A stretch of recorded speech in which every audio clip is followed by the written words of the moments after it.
जय हिंद साथियों, मैं आपका होस्ट एंड दोस्त अतर सिंह वर्मा स्वागत करता हूं हमारे YouTube चैनल एग्ज़ाम स्टेशन में। साथियों, जिस गति से आप हमारे YouTube चैनल को आगे बढ़ा रहे हैं, इसके लिए मैं आपका तहे दिल से आभार व्यक्त करता हूं और उम्मीद करता हूं आप अपने इस YouTube चैनल पर बने रहेंगे और इसे आगे बढ़ाने का प्रयास जारी रखेंगे। तो चलिए साथियों, शुरू करते हैं आज की क्लास। साथियों, आज की क्लास में हम बात करेंगे लोकसभा अध्यक्ष और लोकसभा उपाध्यक्ष के बारे में। जब मैंने आपको संसद पढ़ाई थी उसमें लोकसभा अध्यक्ष के बारे में हल्की सी चर्चा कर ली थी, लेकिन आज हम इसे डिटेल में जानने का प्रयास करेंगे। तो पहले हम बात करेंगे लोकसभा अध्यक्ष की। इसका पहला पॉइंट है, लोकसभा अध्यक्ष के चयन की तिथि राष्ट्रपति निर्धारित करता है। दूसरा पॉइंट है, लोकसभा अध्यक्ष का पद संवैधानिक होता है। और तीसरा पॉइंट है, इसका कार्यकाल नई लोकसभा के गठन से ठीक एक दिन पहले तक होता है। ठीक है दोस्तों, संसद वाले वीडियो में मैंने आपको बताया था कि राष्ट्रपति जब लोकसभा को भंग कर देता है तब भी लोकसभा अध्यक्ष का पद बना रहता है और ये तब तक बना रहता है जब तक नई लोकसभा का गठन नहीं हो जाता। ठीक है साथियों, अब बात करते हैं लोकसभा अध्यक्ष के कार्य एवं शक्तियों के बारे में। ठीक है दोस्तों, एक एक करके हम सभी बिंदुओं पर चर्चा करेंगे। आप हमारे वीडियो में बने रहिए। यदि आपको हमारा वीडियो पसंद आता है तो इसे लाइक करें, हमारे चैनल को सब्सक्राइब करें, शेयर करें, कमेंट करें। ठीक है साथियों, चलिए अब बात करते हैं। इसका पहला पॉइंट है, यह सदन का पीठासीन अधिकारी होता है। पीठासीन अधिकारी का मतलब होता है साथियों कि लोकसभा का सदस्य जो भी है वो बिना पीठासीन अधिकारी को इन्फॉर्म किए अनुपस्थित नहीं रह सकता। ठीक है साथियों, तो पीठासीन अधिकारी कौन होता है? लोकसभा अध्यक्ष। साथियों, जब संसद का वीडियो में पढ़ा रहा था तब एक विद्यार्थी ने कमेंट किया कि सर, लोकसभा में अगर स्पीकर होता है तो उसे बजाया क्यों नहीं जाता। बड़ा जॉली टाइप का कमेंट था, अच्छा लगा, क्योंकि दोस्तों मैं आपको बता दूं लोकसभा अध्यक्ष को स्पीकर भी कहा जाता है। ठीक है दोस्तों, चलिए इसका दूसरा पॉइंट है, यह सदन में कार्रवाई के क्रम को निश्चित करता है।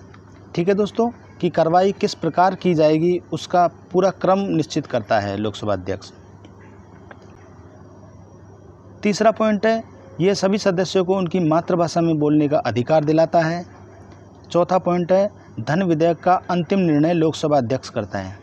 दोस्तों, मैंने आपको बताया था कि जब किसी धन विधेयक पर बराबर के मत पड़ते हैं तो निर्णायक मत कौन देता है? लोकसभा अध्यक्ष देता है। यदि लोकसभा अध्यक्ष पक्ष में वोट देता है तो विधेयक पारित हो जाएगा, और यदि विपक्ष में देता है तो विधेयक पारित नहीं हो पाएगा। यानी निर्णायक मत देने का अधिकार लोकसभा अध्यक्ष के पास होता है। अब बात करते हैं पांचवें पॉइंट की। सामान्यतः यह किसी विधेयक पर अपना मत नहीं देता, परंतु निर्णायक मत देता है। मैंने आपको बताया ना, अभी धन विधेयक पर निर्णायक मत देता है। लेकिन यदि विधेयक लोकसभा अध्यक्ष को हटाने के लिए हो तो पहली बार मत दे सकता है, लेकिन निर्णायक मत नहीं देता। ठीक है साथियों, कि अगर विधेयक इसी के खिलाफ हो, यानी लोकसभा अध्यक्ष को हटाने के लिए हो, यानी विधेयक इसके खिलाफ हो, तो ये मत तो दे सकता है लेकिन निर्णायक मत नहीं दे सकता। और जब इसके खिलाफ कोई विधेयक आता है तो ये उस समय सदन की अध्यक्षता नहीं करता। तो फिर अध्यक्षता कौन करता है? तो दोस्तों, लोकसभा का उपाध्यक्ष उस सदन की अध्यक्षता करता है। ठीक है साथियों, अब आता है पॉइंट नंबर 6। ये लोकसभा के महासचिव की नियुक्ति करता है प्रधानमंत्री की सलाह से। ठीक है दोस्तों, लोकसभा में मंत्रिपरिषद का मुखिया प्रधानमंत्री होता है और प्रधानमंत्री लोकसभा का सदस्य भी होता है। इसलिए प्रधानमंत्री की सलाह से लोकसभा अध्यक्ष महासचिव की नियुक्ति करता है। सातवां पॉइंट है, प्रतिवर्ष विधानसभा अध्यक्षों का एक सम्मेलन आयोजित होता है जिसकी अध्यक्षता लोकसभा अध्यक्ष करता है। ठीक है दोस्तों, यानी विधानसभा अध्यक्षों का प्रतिवर्ष एक सम्मेलन होता है जिसकी अध्यक्षता लोकसभा अध्यक्ष के द्वारा की जाती है। आठवां पॉइंट है, यह विभिन्न समितियों के सदस्यों को चयनित करवाता है। नौवां पॉइंट है, ये विदेश जाने वाले प्रतिनिधिमंडल का चुनाव करवाता है। ठीक है साथियों, यानी जो डेलीगेशन विदेश जाने वाला है, जो प्रतिनिधिमंडल विदेश जाने वाला है, उसका चुनाव भी कौन करवाता है? लोकसभा अध्यक्ष करवाता है। 10वां पॉइंट है, पहले लोकसभा अध्यक्ष गणेश वासुदेव मावलंकर थे, यानी इन्हें जीवी मावलंकर कहा जाता है शॉर्ट में। ठीक है दोस्तों, आप इसे याद रखना कि पहले लोकसभा अध्यक्ष कौन थे? गणेश वासुदेव मावलंकर। 11वां पॉइंट है, वर्तमान लोकसभा अध्यक्ष ओम बिरला हैं जो कि कोटा से सांसद हैं। और 12वां पॉइंट है, पहली महिला लोकसभा अध्यक्ष मीरा कुमार थी। ठीक है साथियों, अब बात करते हैं लोकसभा अध्यक्ष के कार्यकाल के बारे में।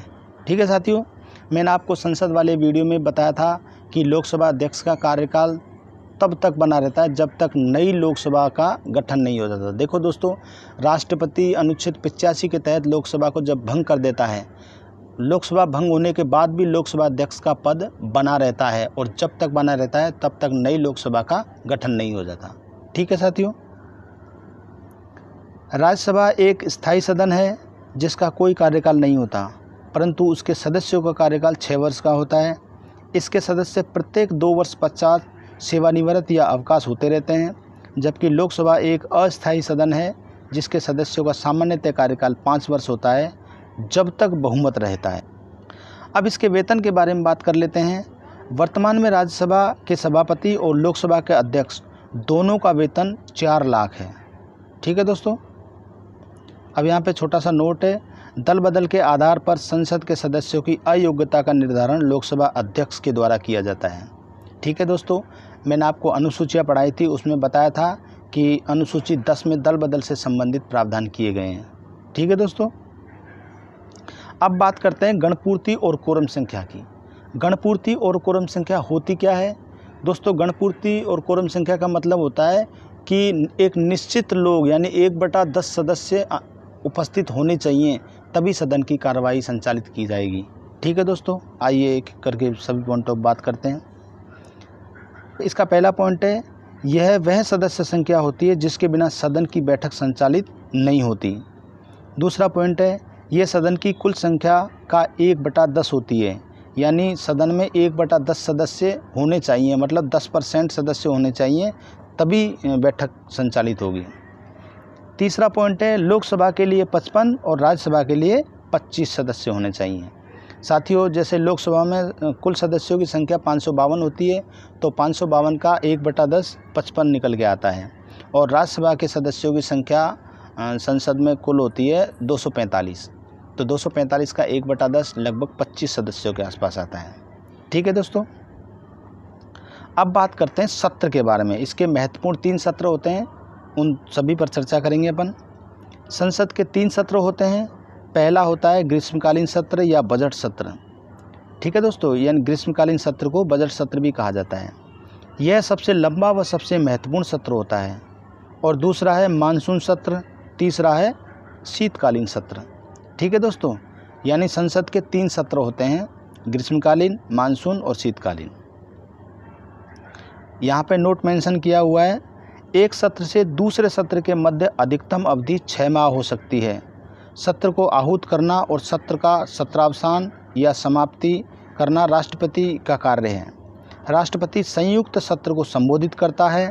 राष्ट्रपति अनुच्छेद 85 के तहत लोकसभा को भंग कर सकता है। सदन को स्थगित करने की शक्ति सदन के अध्यक्ष के पास होती है।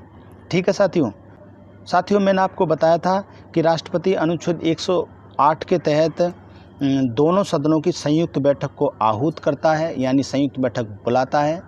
ठीक है दोस्तों, लेकिन उसकी अध्यक्षता लोकसभा अध्यक्ष करता है। अब लोकसभा अध्यक्ष ही क्यों करता है? क्योंकि दोस्तों संसद में लोकसभा के सदस्यों की संख्या ज़्यादा होती है, इसलिए संयुक्त बैठक की अध्यक्षता लोकसभा अध्यक्ष के द्वारा की जाती है।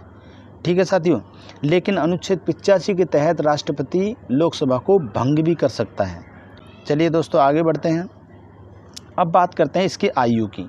ठीक है दोस्तों, राज्यसभा के सदस्यों की न्यूनतम आयु 30 वर्ष होनी चाहिए और लोकसभा के सदस्यों की न्यूनतम आयु 25 वर्ष होनी चाहिए। ठीक है साथियों, जैसे राज्यसभा का सभापति होता है उपराष्ट्रपति, लेकिन उपराष्ट्रपति की न्यूनतम आयु 35 वर्ष होनी चाहिए, जबकि राज्यसभा के सदस्यों की आयु 30 वर्ष होनी चाहिए। क्यों, ऐसा क्यों है? क्योंकि दोस्तों उपराष्ट्रपति राज्यसभा का सभापति तो होता है, लेकिन वह राज्यसभा का सदस्य नहीं होता। ठीक है साथियों, इसलिए राज्यसभा के सदस्यों की आयु तो 30 वर्ष है और उपराष्ट्रपति की आयु 35 वर्ष है। लोकसभा सदस्य की न्यूनतम आयु 25 वर्ष है। ठीक है दोस्तों, यानी प्रधानमंत्री बनने के लिए भी आपकी उम्र 25 वर्ष होनी चाहिए। अब यहाँ पे नोट भी मेंशन किया है कि प्रधानमंत्री की न्यूनतम आयु भी 25 वर्ष होनी चाहिए। अब बात कर लेते हैं लोकसभा उपाध्यक्ष के बारे में। लोकसभा अध्यक्ष की बात कंप्लीट हो गई, अब आता है लोकसभा उपाध्यक्ष। इसका पहला पॉइंट है, लोकसभा के उपाध्यक्ष का पद एक स्वतंत्र संवैधानिक पद है। उपाध्यक्ष के चयन की तिथि को लोकसभा अध्यक्ष तय करता है। ठीक है साथियों। दूसरा पॉइंट है, लोकसभा के उपाध्यक्ष के पास एक विशेषाधिकार है। जब वह किसी समिति का सदस्य बनाया जाता है तो वह स्वतः ही उस समिति का अध्यक्ष हो जाता है। और पहले उपाध्यक्ष अनंत सायंकर थे तथा वर्तमान में यह पद खाली है। ठीक है दोस्तों, यदि आपको हमारा वीडियो पसंद आता है तो इसे लाइक करें, कमेंट करें और शेयर करें, और हमारे चैनल को ज़रूर सब्सक्राइब कर लें। ठीक है साथियों, जय हिंद, जय भारत।